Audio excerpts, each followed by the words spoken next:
Alright. Alright, so, um,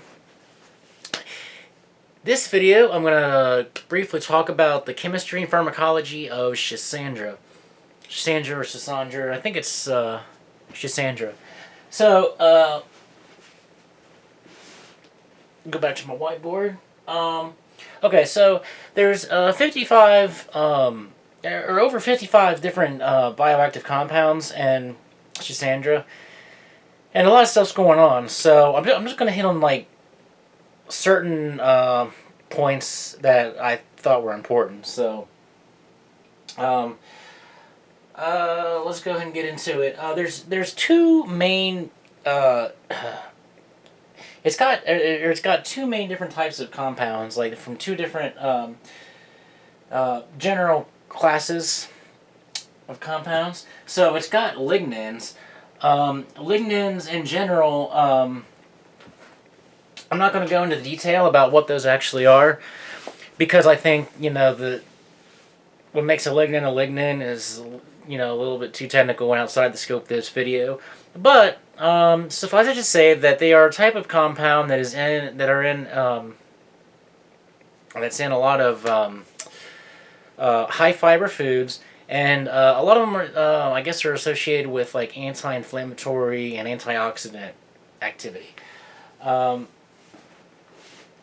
So it's got some lignins, and then it's got some terpenes. And the terpenes, there's not a lot that are known about the terpenes in Schisandra. I put them in there because they're in there, and they seem to be bioactive, but we don't know a lot about them. Both the lignins and the terpenes that are in Schisandra tend to be of types that you don't really find anywhere else. I think maybe like one other plant, especially the lignins. The lignins, and these things that I talk about, again, these things down here are all basically, as far as I know, due to like more of the lignins than the terpenes.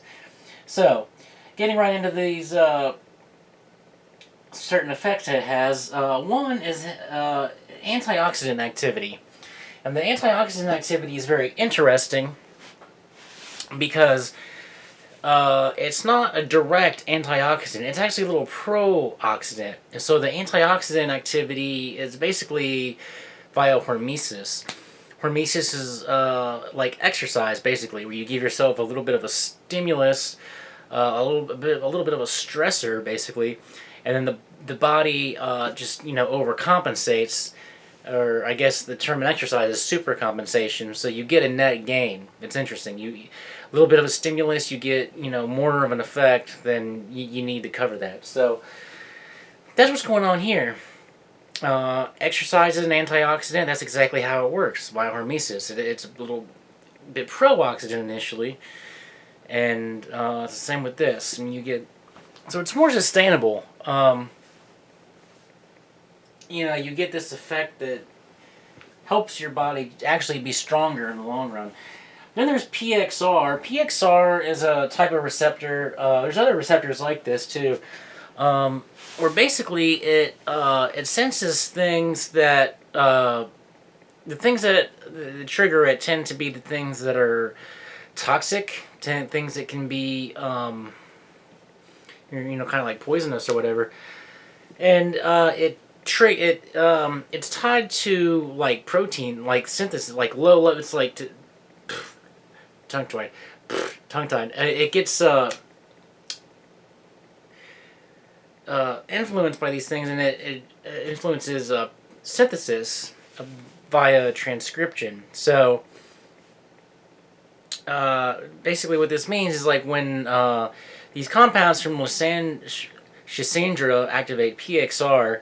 It upregulates a lot of enzymes that would be used to degrade and clear out toxic substances. And then the other point that I thought was interesting is that it upregulates heat shock proteins. It's getting rubbed off. NNS, heat shock proteins. And heat shock proteins are, as the name implies, they're produced by extreme temperatures and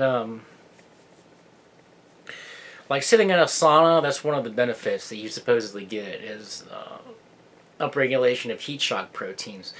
And they're good for just, dealing with stress, and they're supposed to be good for longevity. So those are the main points. Hold this up, go back over this real quick. You got lignans, which are most important, and then some terpenes. You have an antioxidant effect, activate PXR, good for clearing out toxins from your system, basically, and heat shock proteins. Okay, now, so that's the lower level stuff. That's more technical, a little geeky. My next video, I'm going to talk about the bottom line. Like, what would you take this for, and what would the benefits be from actually just, taking Schisandra, like, in layperson terms? What can I expect? That's what I'm going to talk about in my next video. So, thanks for watching, and I'll see you soon.